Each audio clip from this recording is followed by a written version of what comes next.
We do in this stage of the investigation to help our audiences? We'll put the tip number up, but what can we do right now to get you guys answers? I think we need to post this timeline because it's a small community. This is like 6,000-7,000 people. We need to put a timeline out there where just random people can look there. I mean, people don't know, but their Teslas are filming 24/7, 7 days a week. So there could be somebody who doesn't realize that they have evidence. Their ring cams, their phones, they were out and they were recording, and you know what? They look and, oh, what's that shady person? Look at that guy that just ran across the camera in the back. It's always those little things. Did you get gas during the time that this activity was going on? Gas stations, somebody going in and buy Band-Aids. I mean, obviously they're checking hospitals for somebody going in and, you know, we're assuming this person was wounded. We're assuming this person got hurt in this struggle and this altercation that took place that night. You know, they possibly need stitches or were, you know, going to Walgreens at 3 a.m. getting Band-Aids. I mean, anything. So post that. We'll get you that timeline. You post it on your site. We should have the timeline. And that should help. We have that timeline. We will post it up. If anyone that is, and it's right there on the screen, if you see something, if you saw anything minor, call the tip line. If you were there in that area, any little piece of evidence can help the authorities. I want to give y'all one last moment to tell our audience anything else of information do y'all feel is most important that could break this case wide open? It's all digital information, phones pinging off of their residence, somebody's ring cams, and they're combing through that, and obviously physical evidence from the inside the house. If you have a router and you know you're within walking distance of this address, yes, it happened. Turn that into the evidence. Don't make them go find it. You give it to them. You're a neighbor, because if he had his phone in his pocket, his walking, those homes are so close, his phone was trying to connect to those internets as he's walking through. If he had his phone, we're just assuming it's a he, just let people, let the authorities know. My Wi-Fi is available to you. If you want to search, you know, like, don't make it hard, don't make it difficult. Don't make search warrants have to be gotten and to search for this. Just say, hey, I'm Kaylee and Maddie's neighbor. Check my Wi-Fi, check my Spectrum account, my Verizon account, whatever. You could be the key. You really could be the key. Wow. Yeah. Chris.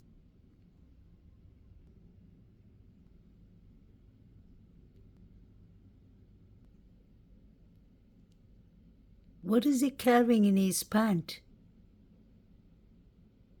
What pictures are Saeed watching?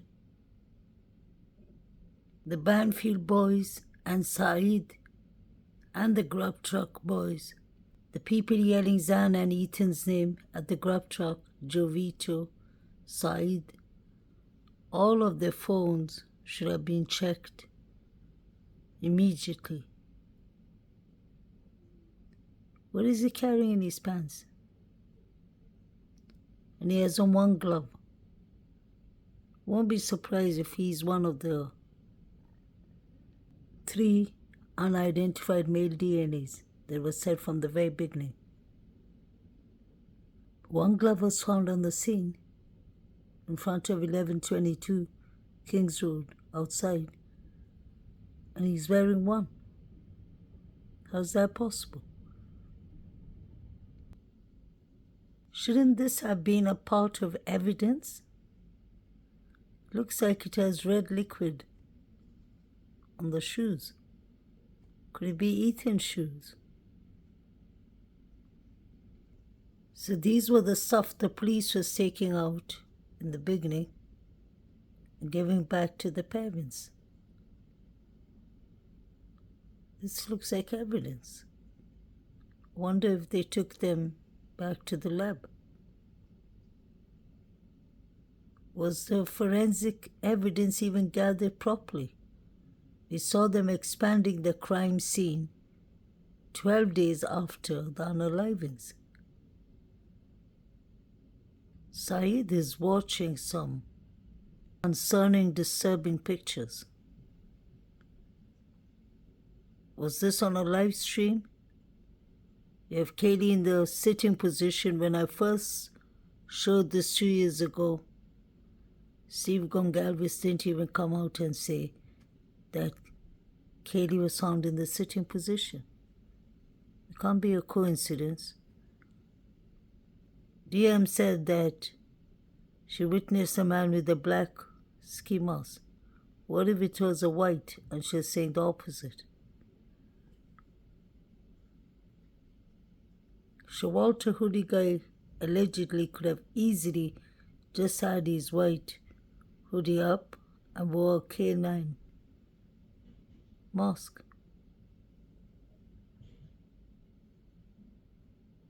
That is a clear picture. Saeed's phone needs to come up in court. Although it's blurry, you can see many figures. Saeed is watching it at 2:58 and 41 seconds. Unalived has already happened. I don't think it was BQ who did it, allegedly, because his phone went silent or was on switch off mode from 2:54. It doesn't take BK 5 minutes to drive from Washington Pullman to Taylor Avenue. Impossible. Takes 10 minutes or more. Was it the figures running who did it? So DM allegedly saw Brian Christopher Koberger, the suspect, right in front of her room. She looked into one side of his eyebrow. She thought she saw a white man. She didn't see him, but she thought she saw a white man. Why would he let her be alive to tell a story and to be the only witness? That doesn't make sense. Look at how close this door is to the steps, to the access to the kitchen and sliding door. Doesn't make sense. Why would he let her live? Why would it take DM and BF 8 hours, or actually 9 hours if you go according to the previous timeline, 3 to 4 o'clock. I believe everything went down from 2:10 right up to 3:15, 3:12 when we see the figures running. BF has escapatory evidence because not only does she live in the first floor and a window has access to the front of the property, let's not forget, she was at the Sigma Chi fraternity party, so she would have saw any fight broke out between Xana, Ethan, and the Davids. Example. She and DM were at home before the other 4 victims came home, so they would have heard everything. Let's not forget it was said from the grand jury that it leaked that DM heard rummaging upstairs. Who did she hear? She thought it was the Sigma Chi fraternity boys. Why would she say that? She thought it was the frats. These girls were texting their fathers, calling their fathers, their mother, BF's mother was calling her back. All this was happening before 911 was even called. BF was taking pictures. I wonder if she was taking pictures of the victims. What pictures was she taking on her phone?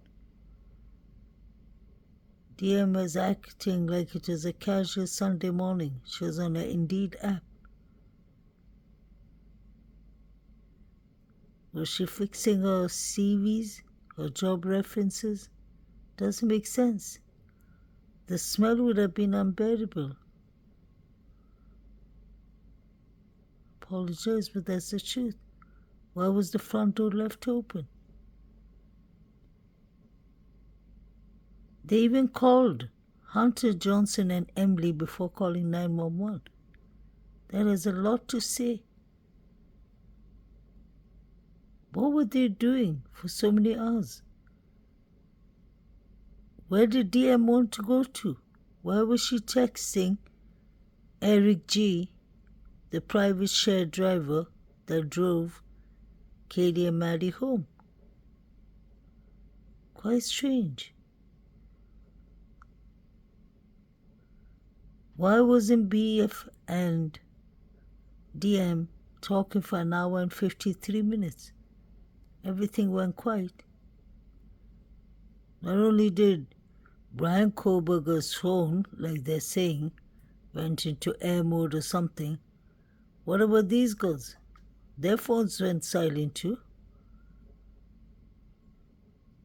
Why are other people's phones being checked? All the people at Banfield, Grub Truck, they're watching some concerning pictures. Concerning behaviors was happening. Just look how close it is.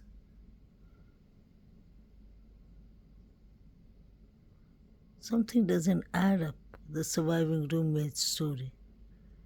They were at home before anyone was home, according to the police. So they would have heard everything, seen everything. They were texting each other, so it was not like we heard that they both were sleeping at the first floor. Obviously not. Did Zan and Ethan have a gathering? Or did someone escort them home by force?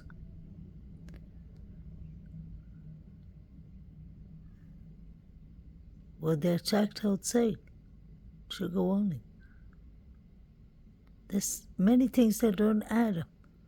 Why would BK let DM live to tell a story? Let's not forget DM was upset at Halloween. What if Maddie blew up DM's coverage because she announced it on her TikTok and over 4,600 people watched it? Many hundreds left comments. She called her Jaden. See this if you're G-A-Y, Jaden. She meant Jaden Smith. Was she referring to DM because DM looked like she was being bullied?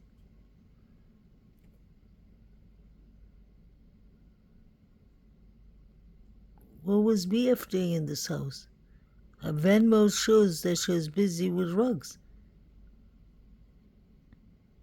And those are no fake Venmos. Those are her Venmos that were going around in the beginning. You can see those in my other clips.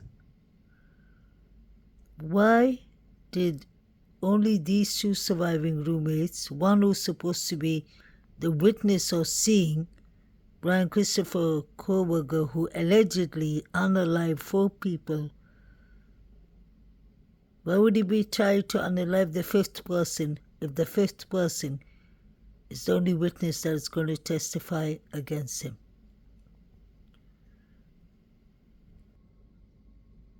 DM was bullied in Halloween 13 days before the unalivings. And then you have Hudson Lindo, who was found unalived in the frozen Paradise Creek right after a Delta Tau Delt frat party. That is where Jack Showalter attended too. Could this aggressive behavior be coming from him? You can see the house above is 1122 Kings Road. So you have Hudson Lindo, you have Hannah Clay, you have Tim Robin, who was beaten badly by the vandals 10 months after the quadruples. You have the 4 victims. So you have six actually, unalivings of 6 students from February till 13th November. Xana, Maddie, and Jake and Shawalter attended that party. That was the last night Hudson Linder was seen alive.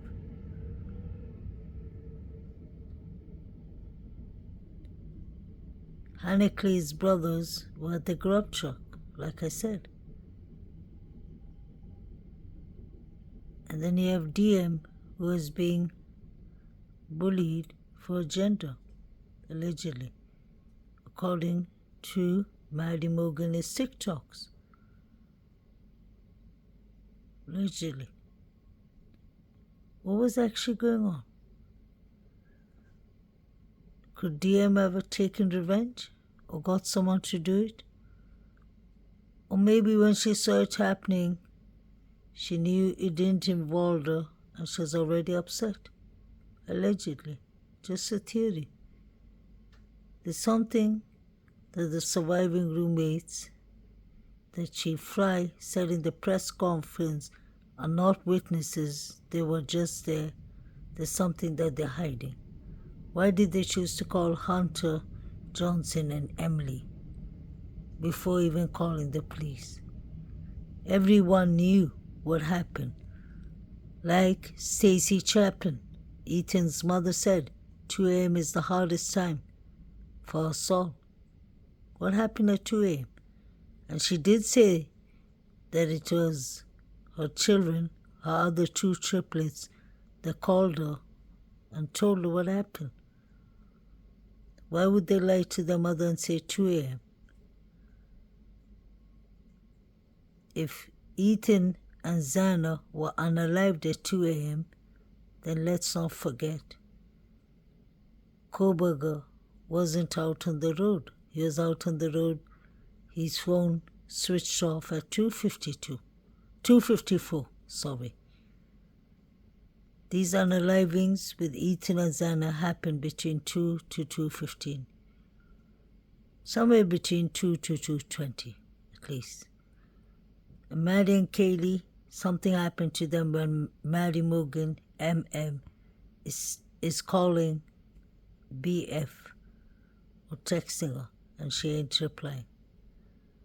Something horrific happened to Maddie and Kaylee after 2:53. 2:52 was the last phone call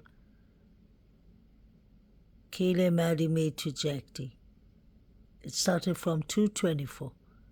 It ended at 2:52. At 2:53, Maddie Morgan is calling BF or texting her, according to the transcripts. I wonder if this is when she's running up and down the steps. Or was it Kaylee? They said MM, Maddie Morgan. 2:55, you hear a female yelling, "Stop it, stop." That is on the Banfield Police is body cam. And then 3:12, you see the figures running. If you count it from 3:12 backwards to 2:53, 2:52, it's 19 minutes. That's what 4chan was talking about, enormous. They're going to do it in 19 minutes, the Sigma Chi boys, the Davids, and they weren't going to take any guns because they were loud. They're not going to take any phone devices with them.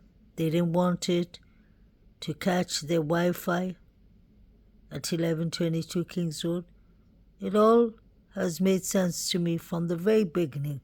I've always said I believe the frats are involved, and I still say that.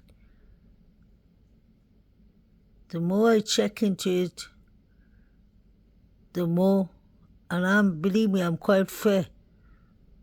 I just want the correct justice to be served. That's why I always say, after today, I can't say 100% that Koberger is completely innocent. There are things that are still missing out. There was a lot of content that is not there. Even in his alibi, it doesn't make sense. But when I look at the timelines, it points out more to the frats than Koberger. Let me know what y'all think. Have a lovely day.